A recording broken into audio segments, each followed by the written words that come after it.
Hello guys, good morning. Mag-prepare ta og tamen og kuan avocado.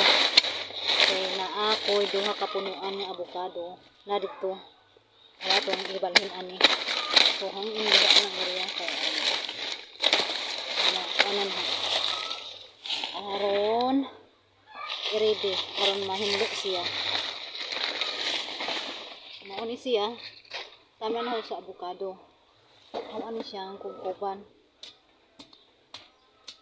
Kaya awang itanom awang butangan akong plano anis butangan og kanang iti kani nga tamnan. Butangan og iti.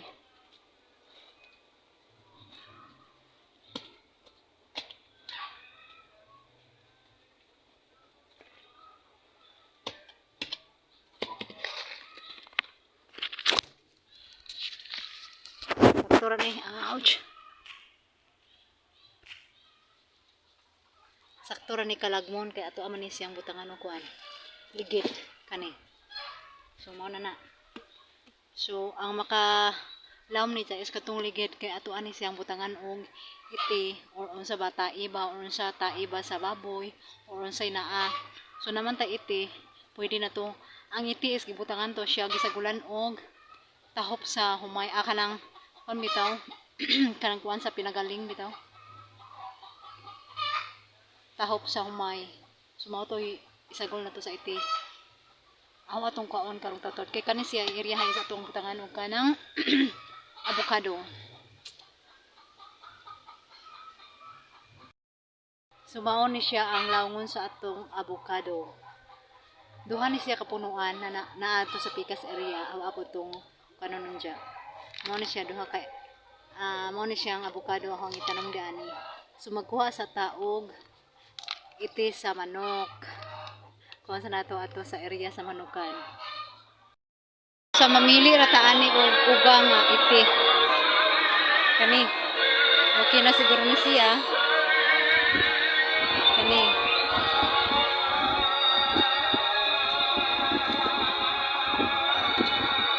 Kira pa na. Mo ni butang na to sa atuang kuan. Atuang tanom nga avocado.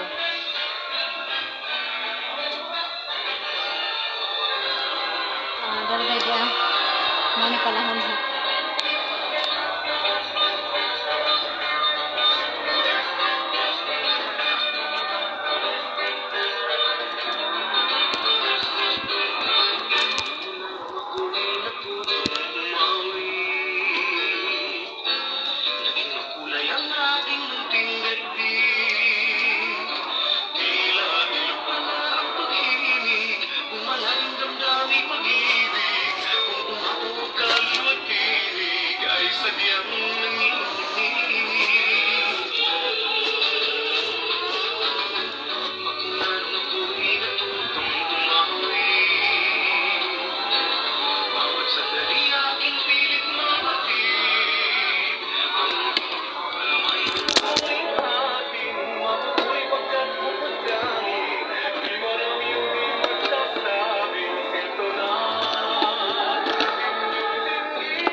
Manis ya ito.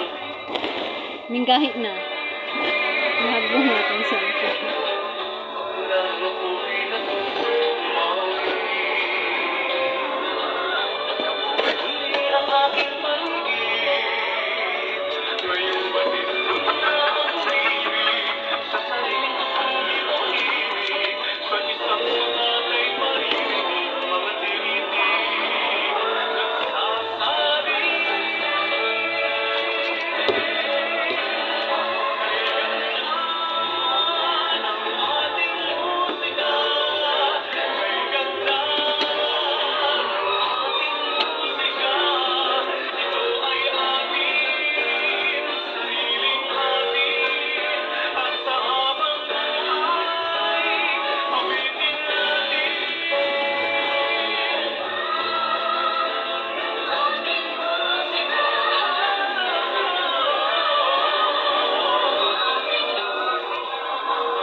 So, doon na tayo nakuha. Nakuha nga iti. Mira. So, ugan siya. Nanan siya sagol nga. Sagol nga humay.